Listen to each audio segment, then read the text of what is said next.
Recording in progress. Welcome to Soft Talk.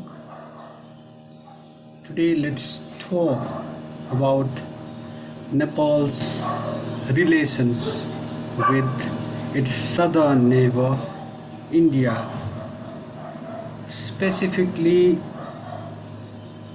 the deals and treaties, water sharing deals and treaties between the two countries. If we just look into a contemporary history of Nepal, particularly after the 1950s movement for multi-party democracy with constitutional monarchy, we see that every decade or so, a so-called political movement has taken place in the country.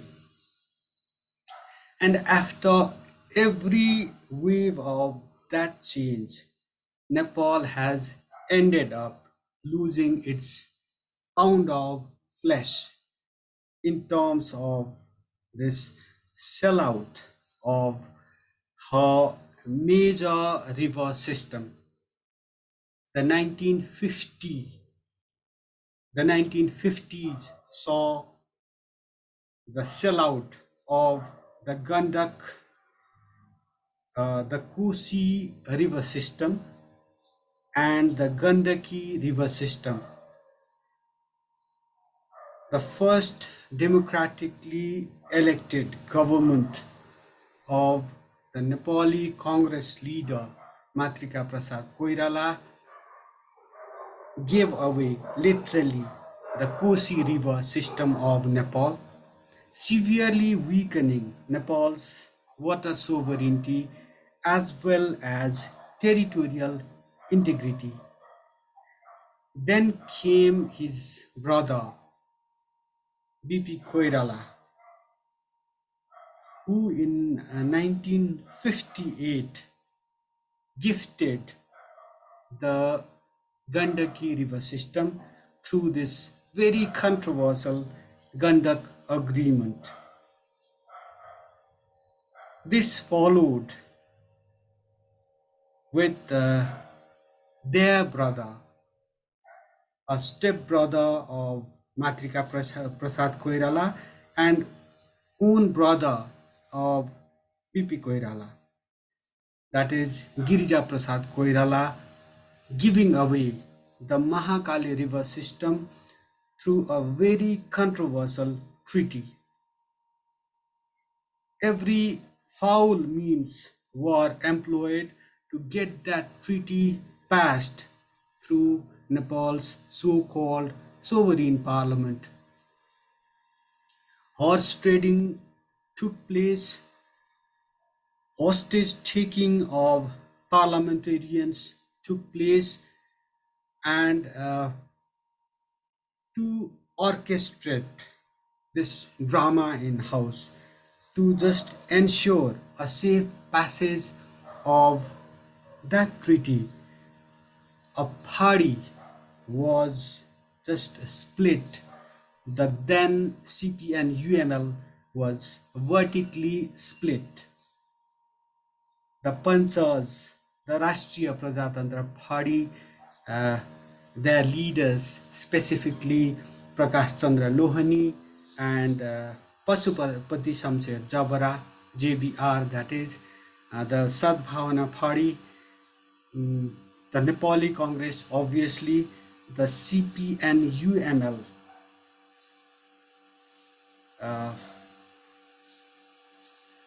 Had a very crucial role in the passage of that treaty.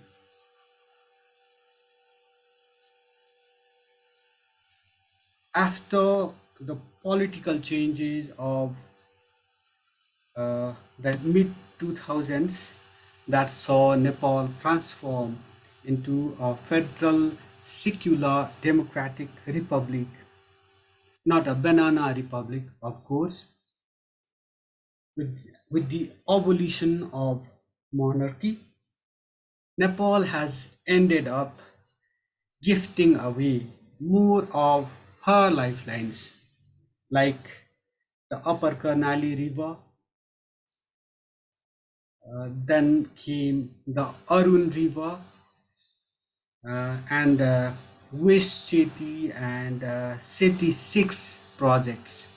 These projects are crucial for meeting Nepal's burgeoning needs for power and water, electricity.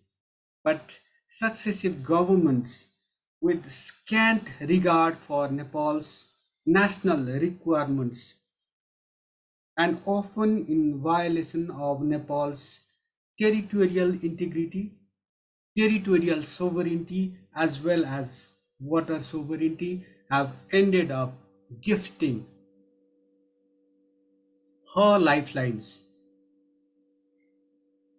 In this context, we talked to former Water Resources Minister and a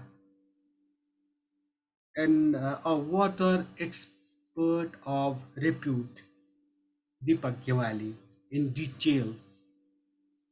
In this presentation, I present to you a gist of that interview. I have not recorded, I did not record that interview. This interview was published in the Annapurna Express Daily. So I just present you this synopsis of a long and enlightening conversation I had with uh, former minister and expert, water resources expert, Dipak Gyawali. Welcome to the program.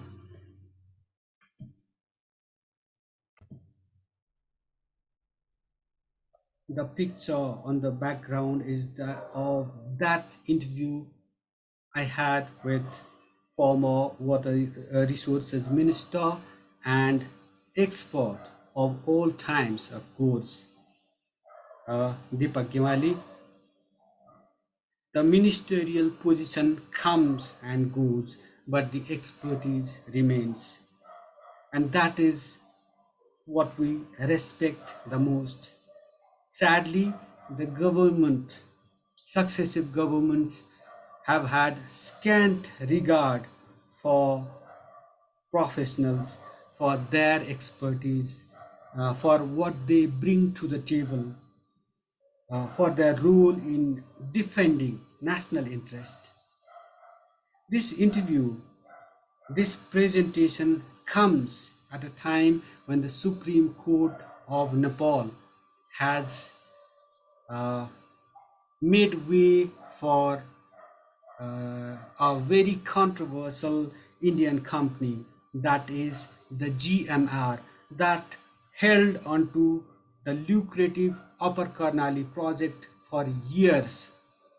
The court has given that company a go ahead for the construction of the Upper Karnali project. It's a 900 megawatt project. It is export oriented project, and it just, for experts, it will further weaken Nepal's water sovereignty as well as territorial sovereignty. Nepal stands to get pretty little.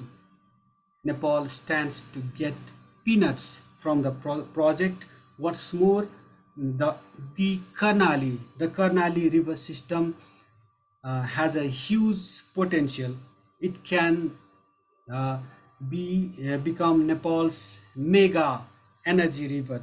It can just contribute to the fisheries industry of Nepal. Uh, it can irrigate thousands of hectares of Nepal's fertile plains, and it can just produce water. This produced water has uh, great price. It just commands price worldwide. Uh, it is considered this nectar kind of, it's a life-giving thing for off-season farming. I forgot to mention the benefits like navigation for this inland waterways through these rivers. But Nepal has just given up all these benefits for some minor benefits. So this interview, uh, it also has to be just uh, recalled that King Birendra uh, was under tremendous pressure to give away this lucrative project. But for 30 long years, the Panchayat regime held onto that project somehow. But uh, this Republican government, successive Republican governments have ended up giving away Nepal's lifelines, more of our lifelines. These rivers uh, are, are very important for a federal uh, system also, because they can be a major source of revenue, a major source of livelihood for the center, not only the center, but also the provinces as well as local bodies. But the government seems to have scant regard for these rivers, for these lifelines, and it is just bent on giving away these rivers at the cost of Nepal and successive generations of Nepalese.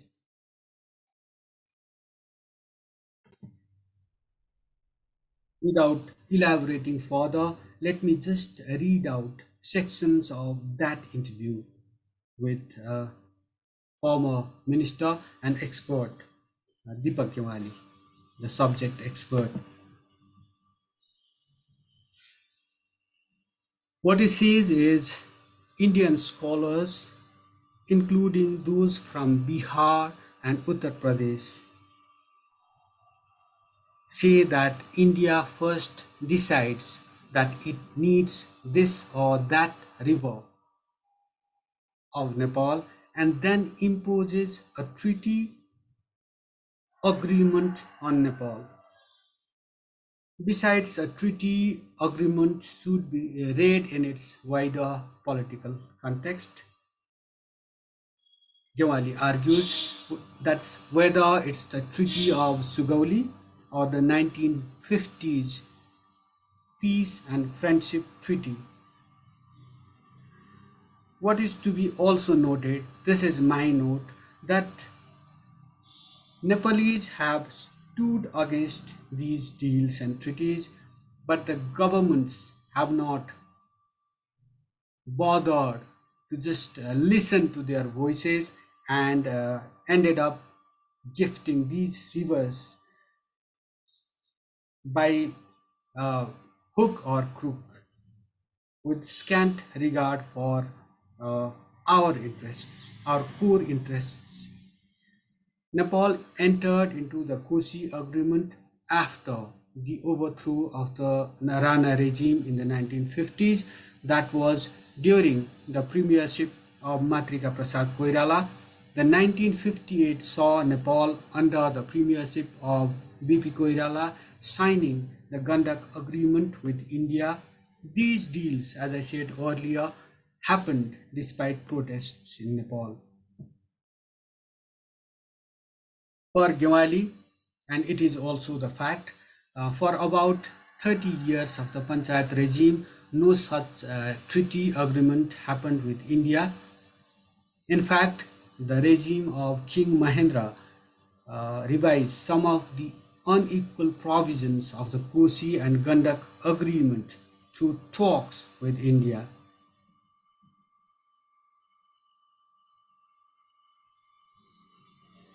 After the political change of the 1950s, the first thing that the democratically elected government of Girija Prasad Koirala did was secretly sign the much controversial Mahakali Treaty with India.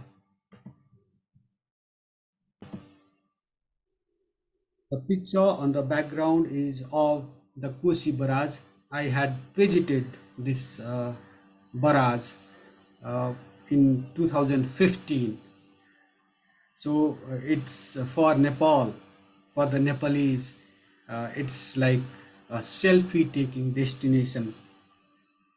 Many of us are quite unaware of this massive impact that the Kosi barrage has had on Nepal's water sovereignty as well as territorial sovereignty.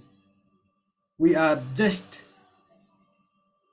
we just seem to be looking for those happening, selfie taking destinations instead of pondering over the impact of such controversial arrangements with India, such controversial river deals with India.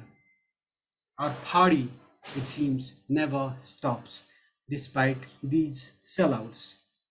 Let's continue.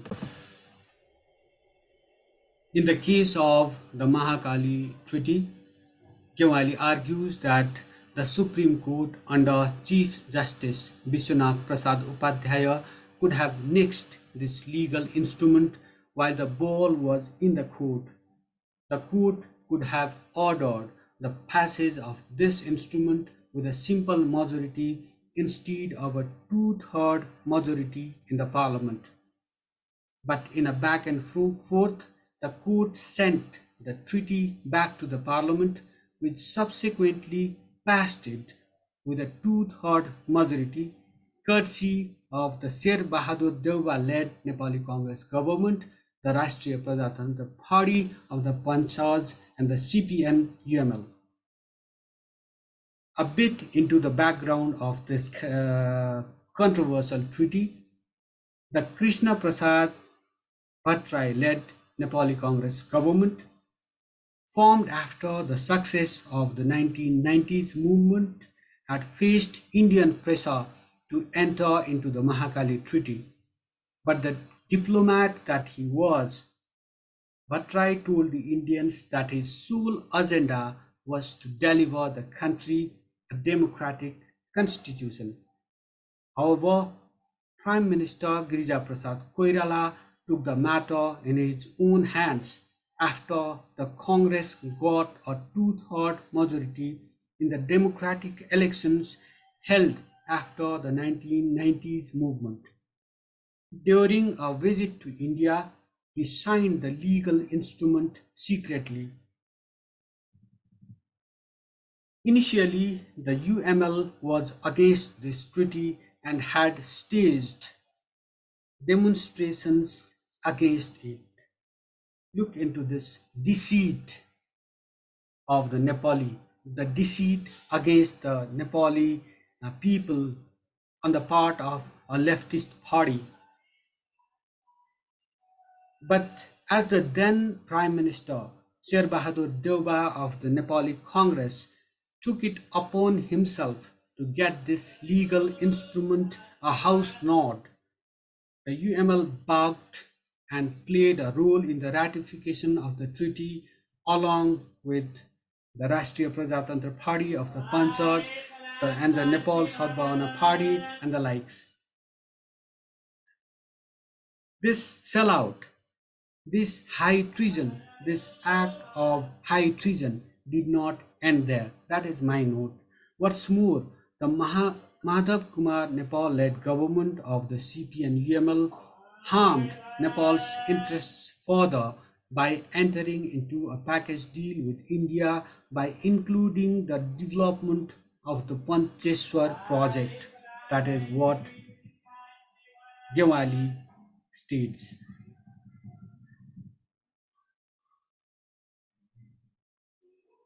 Let's revisit the background of this treaty. At the time, India had already constructed the Tanakpur barrage along with a left efflux bund on a patch of highland on the Nepali territory to divert the Mahakali waters into the Sarada Canal. India had also built the Tanakpur barrage and wanted the Panchayat regime to rubber stamp that act. But the regime, the dictatorial regime, even the dictatorial regime refused to do this because it harmed Nepal's national interest.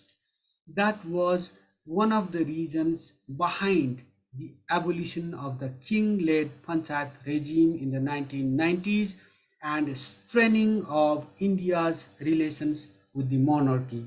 That is what former minister and water resources expert Gyawali says in the interview.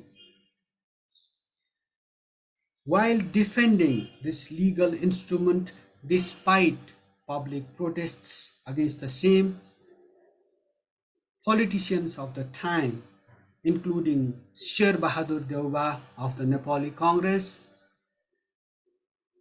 KP Sharma Oli, the firebrand nationalist leader, the so-called patriotic leader, KP Sharma Oli of the CP and UML, and Prakash Chandra Lohani and Pasupati Shamsher JVR of the Rashtriya Prajatantra Party had declared that the sun would rise from the west. This river is in the far west, what is now the Sudur Paschim province of Nepal, that Nepal would get trillions of rupees with the implementation of this instrument. But that has not happened even 26 years after the signing of this treaty. That is what he observes.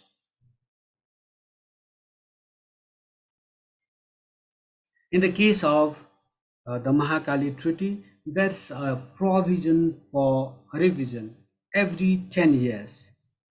But none of the leaders have bothered to press India for a revision in Nepal's favor all these years. This is because such a move will leave them red-faced, as none of their promises, like a new dawn from the west, earning of trillions of rupees every year, have materialized.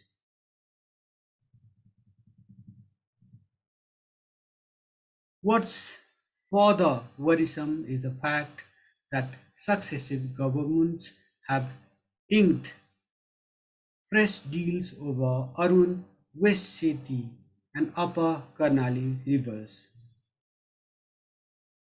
In the 1990s, there was a plan to develop the Arun 3 hydropower project for domestic consumption.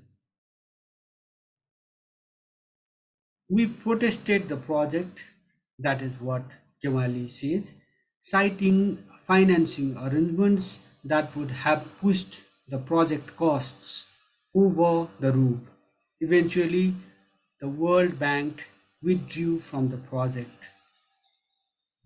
There's a need to keep in mind this fact, the fact that we were not against the project per se.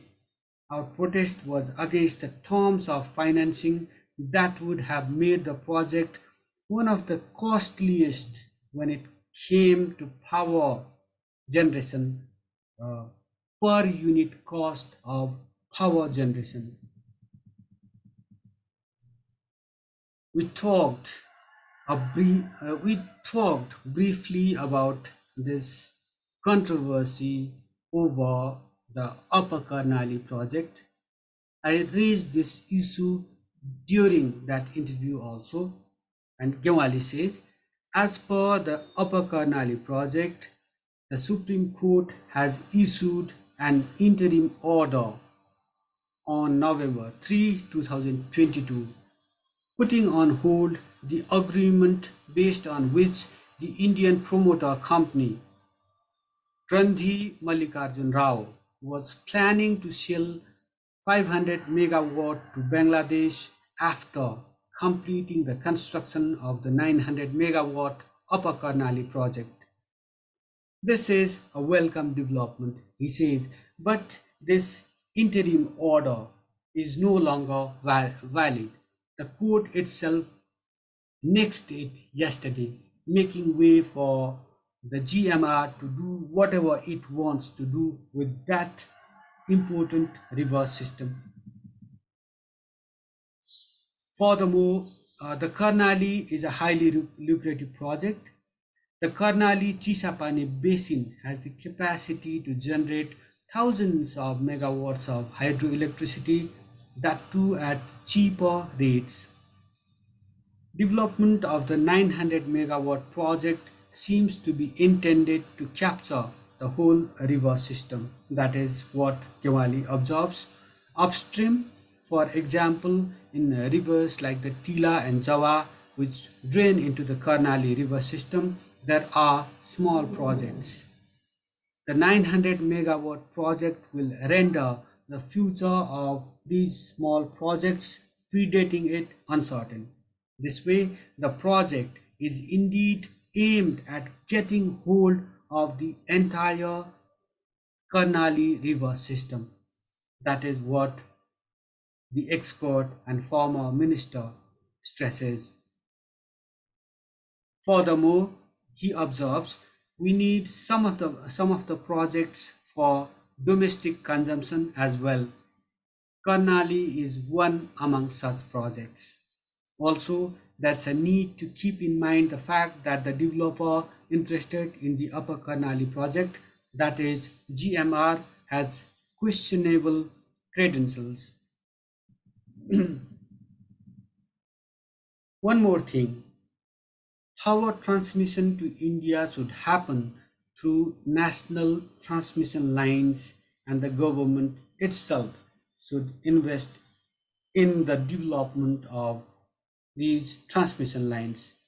It should not allow a foreign company or entity to also construct its own transmission line within the Nepali territories for cross-border transmission of electricity.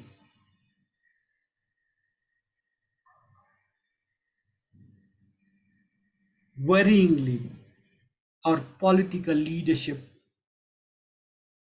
does not have the spine to say no to projects if they tend to harm Nepal's national interests.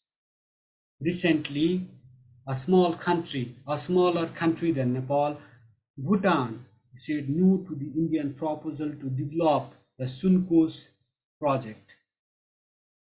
This example should inspire us to put our national priorities first. That is what the former minister and expert suggests.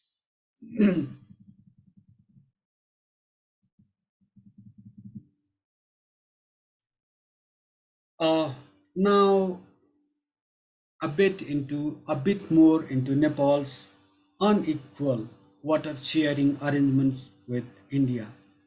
For the Indians, they are very clever. They take their national interest seriously. When it comes to water sharing arrangements with Nepal, they refuse to abide even by the Helsinki Convention, leave alone the guidelines of the World Commission on Dams. Each water treaty uh, deal with Nepal is unique, is what they say. On the other hand, we are not clever. We do not have a vision regarding the utilization of water resources for our own good. Our political leaders of different hues and shades do New Delhi's bidding.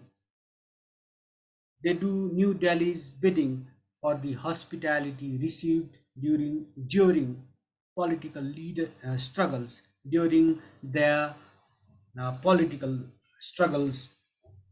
They do so. They repay the debt to India by entering into deals and treaties that serve India's interests.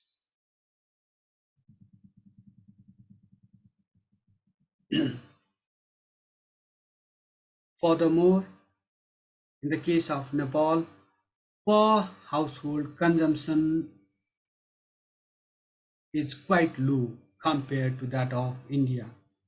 India's per household power consumption is 1200 megawatt, whereas in Nepal it's barely 300 megawatt.